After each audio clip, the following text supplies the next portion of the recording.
오늘 함께해 주실 네 분을 소개합니다. 김홍국 경기대 교수, 김용남 전 자유한국당 의원, 김지혜 변호사, 그리고 배승희 변호사 이 자리에 나와 있습니다. 안녕하십니까? 안녕하세요. 네, 안녕하세요. 문재인 대통령이 1박 3일 한미 정상회담을 위해서 미국으로 출국을 합니다. 이 북한의 중대 발표가 있을 듯한 징후도 포착이 됐는데요. 먼저 영상 보시고 이야기 이어가도록 하겠습니다.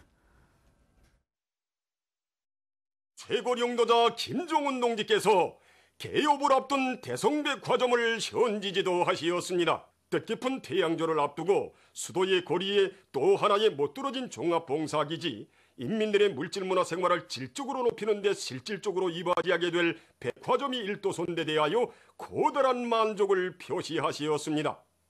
경의하는 최고領導자 동지께서는 백화점의 모든 요소들을 당에서 비준해준 형성안의 요구대로 시공을 잘하고 구매자들의 편의를 최상의 수준에서 보장할 수 있게 꾸린 데 대하여 높이 평가하시었습니다. 그러니까 비핵화 목표는 맞는데 방법을 어떻게 맞춰야 할 건가. 그런데 김 의원님, 이번에 회담을 보니까요. 단독 회담이 아니라 부인을 동반하는 회담이라고 합니다. 그럼 정말 심각한 이야기를 과연 회담 속에서 할 수 있을까요?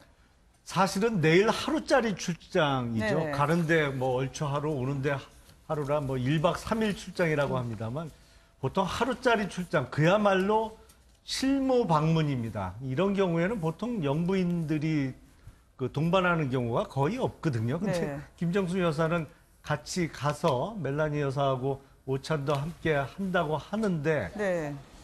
글쎄요, 이게 뭐 하루짜리 출장입니다만 사실은 조명균 전 통일부 장관이 속내를 얘기했다가 바로 경질됐습니다. 북한과 우리는 비핵화의 개념부터가 다르다. 그러다가 바로 뭐 장관에서 경질이 되고 지금 김현철 장관이 어저께 임명이 됐습니다만, 그래서 이게 개념부터 좀 정립을 해야 되는데 쉽지 않을 것 같습니다. 네. 이 북한 입장에서는 김정은 위원장이 광폭 경제 행보를 하고 있던데요. 강원도의 원산 갈마 해양관광지구 방문한 데 이어서 김정은 위원장의 이제 입장이 달라져야 하지 않겠습니까? 개업을 앞둔 평양 대성 백화점도 방문을 했던데요, 변호사님. 네. 어쨌든 지금 김정은 국무위원장이 그 정치국 확대회에서 이렇게 이야기를 했습니다. 이 긴장된 정세의 자력 갱생, 그다음에 새로운 전략 노선을 철저히 관철하라. 이 이야기는 제재가 한동안 지속되더라도 어떻게 해서든 버텨보겠다. 뭐 이런 것을 담고 있는 것이 같고요. 그다음에 네. 또 경제 상황을 저게 꼼꼼히 챙기는 것이 아무래도 이제 김정은 위원장이 신년사에서 밝혔듯이 정말 올해에는 어떻게 해서든 좀 더 발전된 경제 상황을 만들어 보려고 노력하는 그런 모습이 보이는데 네. 어쨌든 이제 문제는 제재가 쉽게 풀릴 그런 상황을 보이지 않고, 그리고 비핵화와 관련된 어느 정도의 진전이 있어야지만 이런 네. 그 경제 분야에서의 진전도 도모할 수 있지 않겠느냐. 그렇다고 한다면 우리나라 문재인 대통령과의 대통령의 어떤 중재적 역할을 통해서 네. 좀 북미 회담에 대한 어떤 정말 처음부터 새로운 그런 시각에서의 접근이 필요한 시점이 되지 않았나 생각합니다. 알겠습니다. 자, 다음 소식으로 넘어가 보도록 할까요? 이 국회에서는 이미선 헌법재판관 후보자 청문회가 진행이 되고 있습니다. 청문회 중에 여당 의원이 한숨을 쉬던데요. 이런 주식 올인 판사는 보지 못했다라는 지적이 나오고 있습니다. 주요 장면으로 이어가 보시겠습니다. 재산 중에 과반 이상을 주식 투자를 했습니다. 네. 뭐 이건 왜 그렇습니까? 재산 문제를 전적으로 배우자에게 그러니까 배우자가 맡겼습니다. 그렇게 했다 이거예요? 배우자가? 네, 그렇습니다. 배우자가 주식에 관심이 많아요? 그러니까 부동산은 뭐 재산 증식 수단으로 맞지 않는다고 생각을 하는 것 같아요. 네. 그냥 거주의 수단이지. 네. 아, 근데 왜 이렇게 주식이 많아? 예. 저도 검사 생활을 했는데 검사가 될 때 공무원은 주식을 해서는 안 된다고 배웠습니다. 판검사는 주식을 해서는 안 된다는 주장에 대해서 어떤 입장이십니까? 이번 기회에 제가 국민의 눈높이, 국민의 정서에 맞지 않을 수도 있다는 그런 지적을 받고 많이 반성을 했습니다. 그런 지적들은 제가 겸허히 수용을 하겠습니다. 주식 너무 많잖아요? 네, 좀 많죠? 많습니다. 네. 워런 버핏이나 조지 솔레스처럼 네. 주식 투자해서 남편하고 하는 게 더 낫잖아요? 왜 헌법재판관 내려고 갔어요? 종목 거래를 한 8, 9년 동안 해오셨는데 거래 당시에는 제가 관여를 안 했습니다. 배우자가 국민이 듣기에 답변 내용이 매우 미흡하다 이렇게 생각할 겁니다. 네. 정확하게. 그런 것들 때문에 오해를 받는 거고요. 아니 무슨 일을 문제를 고발하세요. 아니 그건 안 했어. 자기는. 어허.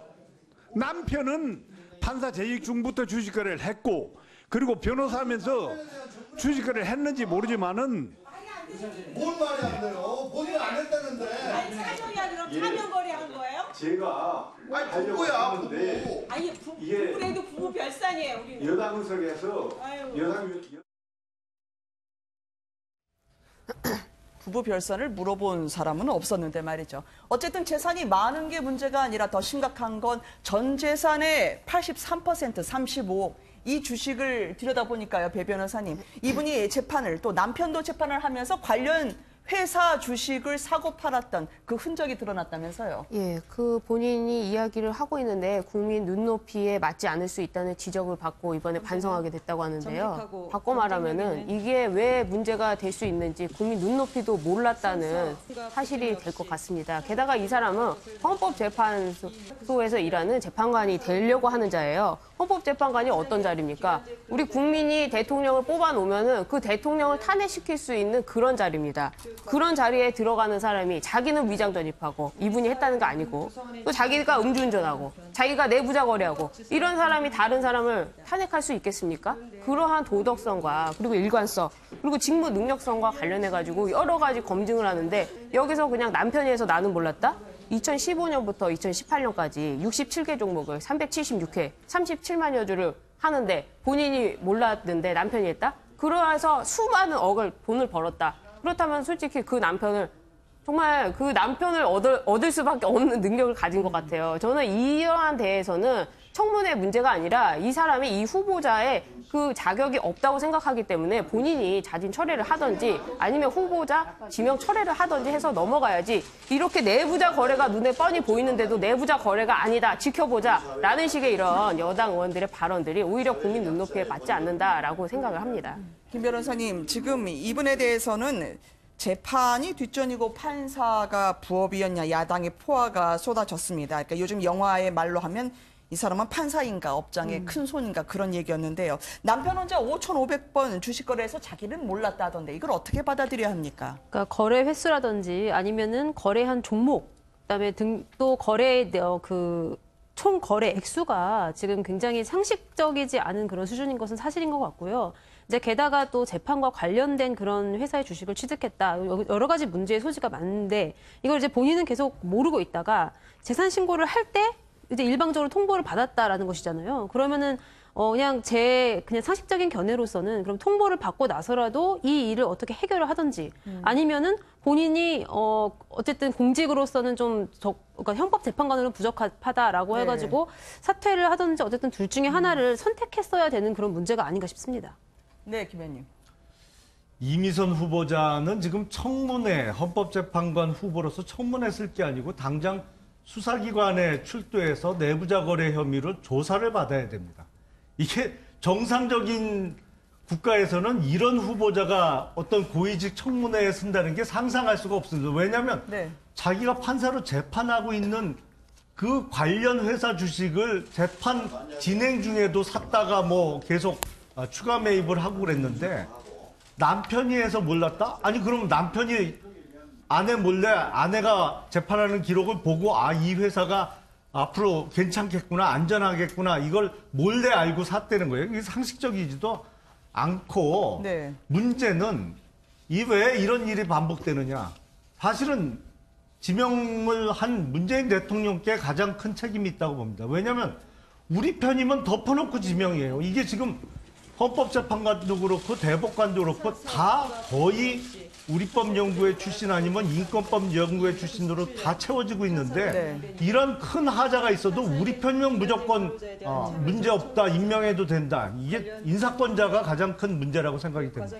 네, 한국당은 의회와의 전면전을 선포하는 거다. 펄펄 뛰면서요. 이미선 후보자 임명 절대 받아들일 수 없다고 밝히고 있던데요. 잠깐 그 장면으로 모시도록 하겠습니다.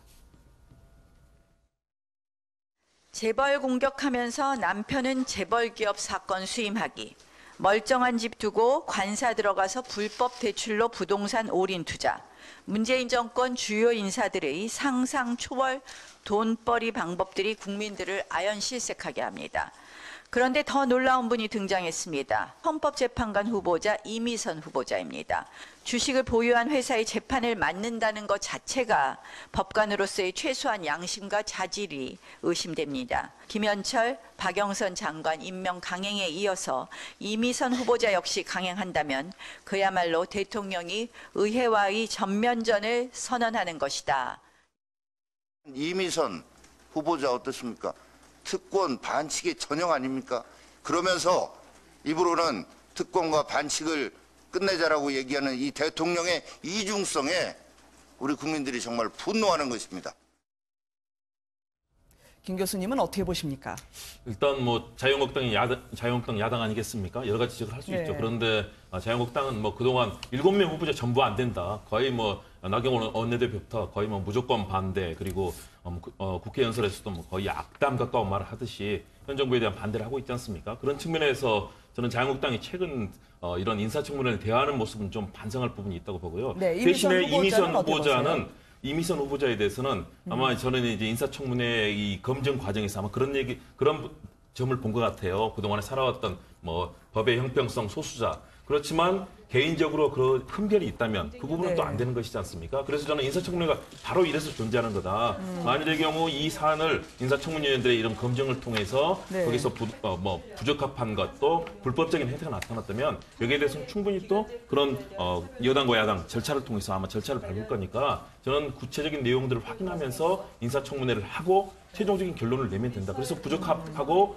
또 만일의 경우 불법이 있다면 때에 따라서 뭐 수사를 의뢰할 수 있는 거고 아마 국회가 할 수 있는 권능이 많기 때문에 저는 그런 흐름으로 좀 침착하게 이런 사안을 다뤘으면 하는 그런 생각입니다. 알겠습니다.